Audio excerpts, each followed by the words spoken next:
Diaz. I'm Leilani. I'll be your CNA today. Hi. Can I see your ID, please? Can you say your full name? Anna Diaz. And your date of birth? 072596. Oh, no. Thank you very much, Ms. Diaz. Okay, I'm going to help you with your breathing today, okay? Mm-hmm. So first, we're going to take 4 deep breaths, okay? So first, breathe in deeply through your nose. Wait, holding your hands over your chest. Now hold it for 2 to 3 seconds. And exhale slowly through pursed lips. Exactly. We're going to do that one more time. Okay, 2 to 3 seconds. And now exhale slowly. One more time, please. Now hold it. And exhale, please.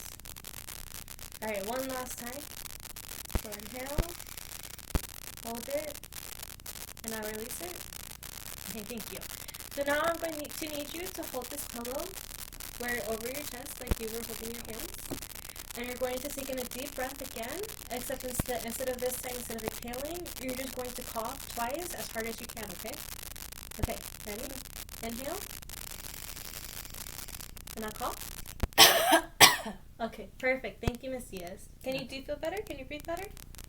I'm lightheaded though. You're lightheaded? Are you sure? I'm fine. Thank you, Miss Diaz.